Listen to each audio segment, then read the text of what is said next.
Hi everyone, I'm Tristan, also known as the DIY cabin guy. I'm currently building a small 400 square foot cabin by myself right behind my house. The goal will be to use this cabin as a short-term rental once it is done. This is the first time I'm building something like this, as I don't really have any building experience so far. Having said that, I am a residential structural engineer, so I do have a decent amount of knowledge about how things should be, as I do residential structure for work.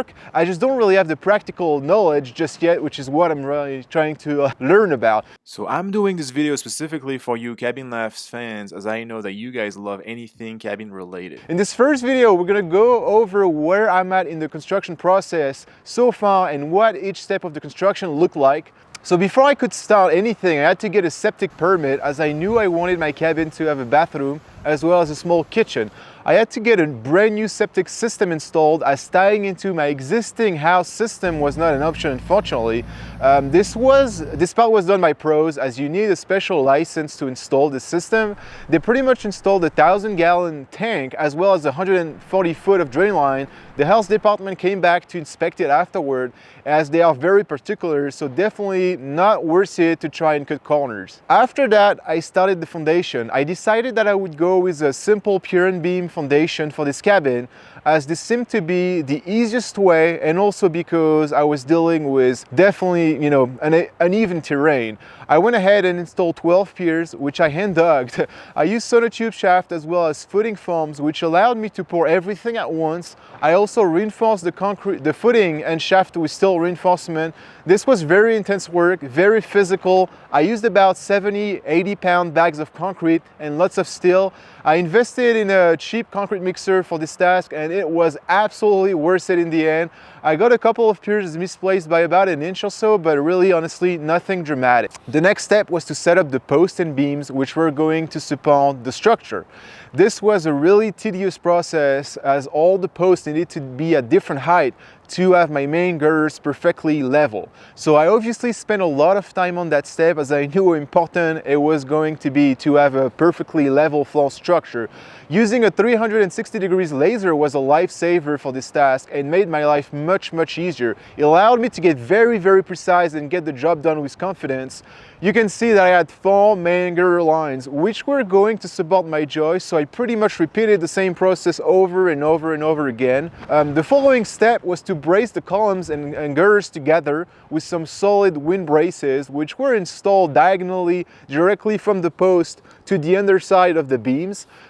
These would allow any wind hitting the cabin to make its way back to the foundation without damaging or deflecting the structure in any significant manner. So it was not really easy installing this by myself, as they were quite heavy, and I had to juggle holding the brace in my hand while nailing it in one place with my other hand. After doing a couple though, I got the hang of it. The next step was to lay all my joists over. It was such a great feeling to see the structure finally taking shape. All the joists were installed perpendicular to the main girders, obviously, and properly secured to them with special ties. I also made sure to add additional joists where my interior walls were going to be placed.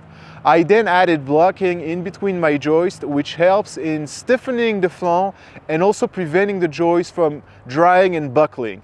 I really had to make sure that the joist spacing, which is typically 16 inches on center, was respected, as this was going to be very important for the following steps, which was to install the flanc sheathing. But before that, I also added wind braces in the other direction. I cannot stress how important wind braces are at keeping your structure safe. You might even have to consult with the local engineers if you are in a specific area which has high winds and or potential earthquake. You definitely do not want to overlook this aspect of your design if you have an elevated pier and beam structure. Finally, I was ready to install the flanc sheathing to finalize the flanc platform.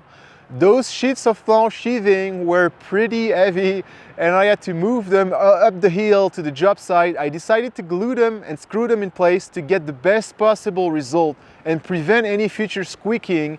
I even put glue in the grooves of the subfloor which also help with preventing air leaks. You definitely have to make sure to follow your local codes, as they will mention what kind of fastening pattern you will have to respect.